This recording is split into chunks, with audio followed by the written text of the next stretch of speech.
Hello. So I was on an interview last week with Angie Alt of Autoimmune Wellness, and one of her clients in her group program asked an amazing question that we spoke about. And I wanted to speak about it even more today because it really got me thinking. And I believe that it is something a lot of us deal with or have to consider. And it's the concept of fixing or healing another person. And the question that this woman posed was, okay, so I've done a ton to change my diet and change my lifestyle and really feel the benefits of living in a more intentional, mindful way.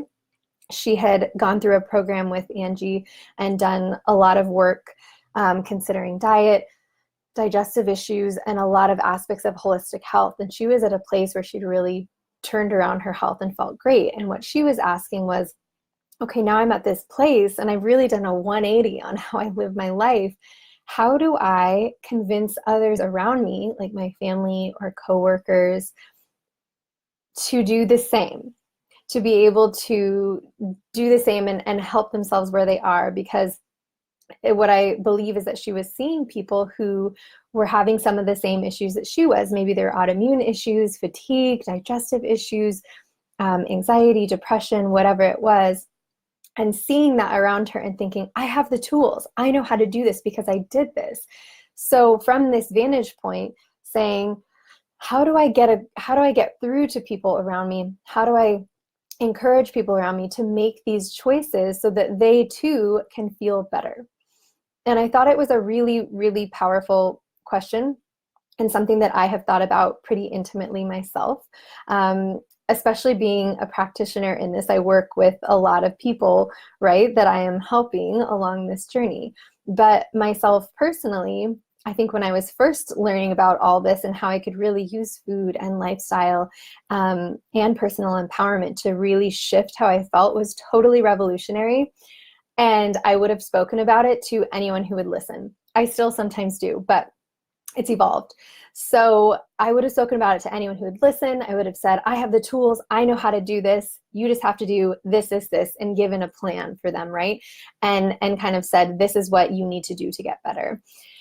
And I have since learned through many different personal experiences, through coaching clients, through a long ago relationship where I was trying to be this person to fix someone else, to say, I have the answers. I know how you can get better. That I really, really, truly realized that you cannot fix another person. And I'll say it again, you cannot fix another person. You absolutely can't. And it also is not your responsibility to. Even though you may love them, even though you want the best for them, even though you have answers and they may be the right answers, it is not your responsibility, nor are you actually even able to fix or heal another person. That has to come from that person. And that is a deep lesson that I have learned over the years. And one I want to talk about because I think that this happens to a lot of people in this community. And like I said, it comes from great intentions of just wanting to support someone. We see that this person could really use this help. And so it doesn't mean that you can't give suggestions or that you can't recommend practitioners or books or give little tips here and there. Of course you can do that. But one thing I will say is really important, and as a practitioner and a coach and as a nurse too, what I learn is assessing readiness for change. It's a big part of what I do with clients. It's not necessarily like an overt thing. I say we're going to assess readiness for change right now. But through coaching, through intake forms, through my discovery calls, that's what I assess because it's so very important. And what I do is I connect with that person where they are at in their readiness for change and I meet them there. Because if I were to meet them where I think they should be, or meet them where they are not, or meet them where I want them to be, it doesn't work and it all completely falls apart. So the importance of assessing readiness for change and understanding where someone is at is crucial for them to actually take ownership of their life and their health. And what I realized myself very personally is that it's not actually a very loving thing to force change on someone or expect change from someone who is not ready. And I know that that sounds a little bit funny. It seems like the most loving thing would be to push and try and make sure that you're doing every single thing you can to support this person where they're at. But actually, really, the most loving thing is assessing where that person is at, where they are in terms of readiness for change, and being there at that place where they can accept that change and they can move forward, because it is a completely personal journey.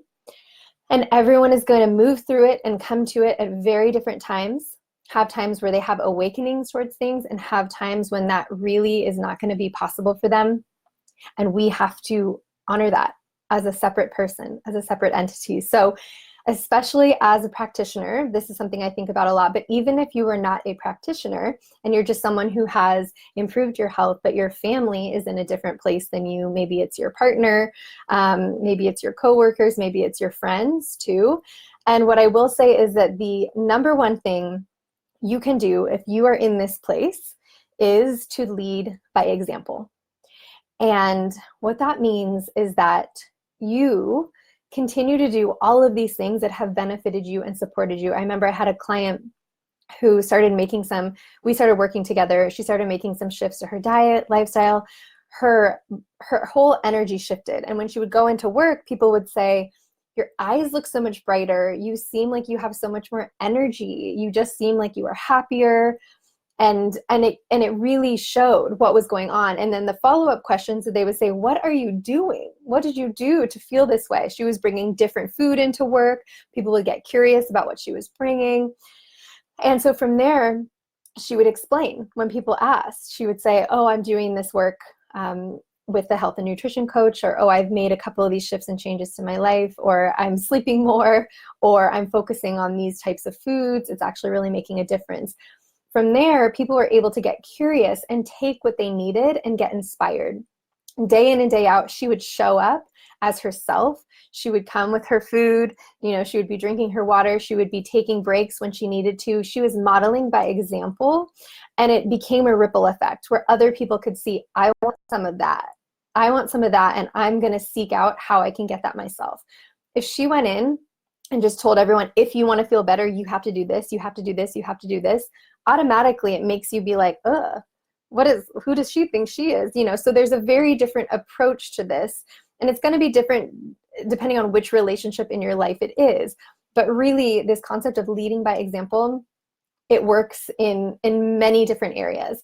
And being confident and being secure in what you're doing, even if it's different than those around you, I know it can be challenging. Trust me, it's not lost on me. But just holding strong and knowing that you are responsible for yourself and your health and your well-being. And it will be a beautiful ripple effect if you can just lead by example for those around you. And it always is a ripple effect. Whenever I work with clients, their husband, their kids, their friends, their coworkers, everyone ends up being affected in some positive way. And it's a really, really beautiful thing. And that's why I love this work, because it spreads out much farther than the individual. So I hope that gives you a little bit more clarity and insight into this concept of healing or fixing or being there for another person.